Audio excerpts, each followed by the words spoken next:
Welcome to Saints and Scribes, exploring Ireland's medieval legends, lives, and manuscripts. In the year 563, a small wooden boat crossed the cold waters between Ireland and western Scotland. On board was an Irish monk named Cille. He was a scholar, a nobleman, and a religious leader, but according to legend, he was also a man carrying the weight of a terrible mistake. His destination was a remote island called Iona. From there, he would create one of the most influential religious communities in medieval Europe. Colmcille was born around the year 521, probably in what is now County Donegal. His name means Dove of the Church. In Latin, he became known as Columba.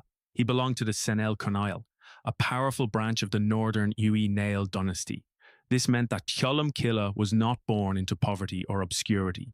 He came from an elite family with connections to kings and warriors. But instead of pursuing political power, he entered religious life. He studied scripture, poetry, and the careful copying of manuscripts, becoming known as both a monk and a scholar. As a young church leader, Cille travelled across Ireland. He became associated with important monasteries at Derry, Duro, and several other locations. These early monasteries were very different from the great stone abbeys built in later centuries. They were usually collections of simple wooden buildings surrounded by an earthwork enclosure.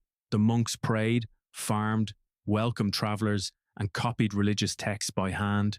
Cille quickly gained a reputation as a forceful and charismatic leader. But he also lived during a violent age when religion, royal families, and political conflict were deeply connected. One famous story claims that Cille secretly copied a valuable psalter belonging to another monk named Finnian. When Finnian demanded the copy, the king supposedly ruled, "To every cow its calf, and to every book its copy." According to the legend, Colmcille rejected the judgement, called upon his powerful relatives, and helped cause a battle in which thousands died. Overcome with guilt, he left Ireland and promised to convert as many people as had been killed. It is a dramatic story, but it was written down many centuries later. Historians believe the real conflict was more likely connected to dynastic politics and rival kings.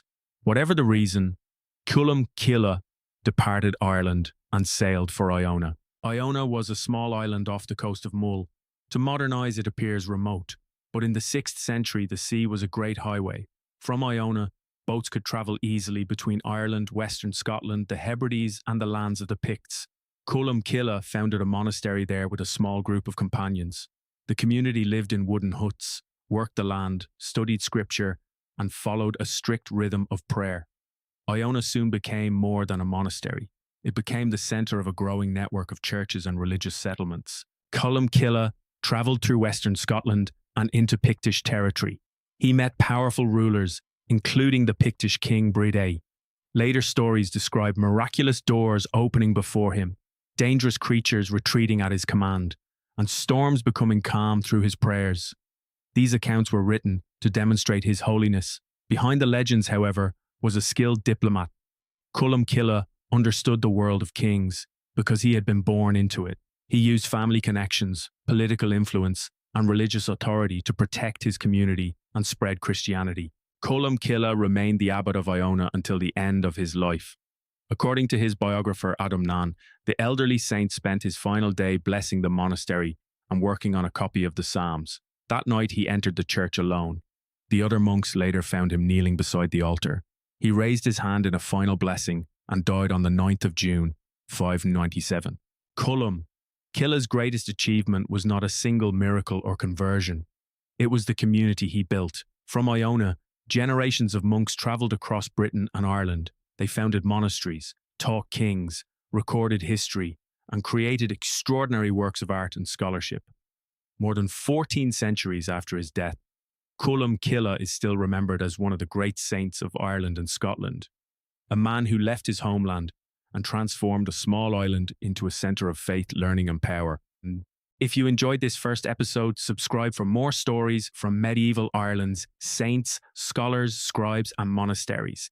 Next time we turn to Bridget of Kildare, abbess, saint symbol, and one of the most powerful holy women in Irish memory. Was Bridget a historical founder, a Christianized echo of older tradition, or something more complicated than either?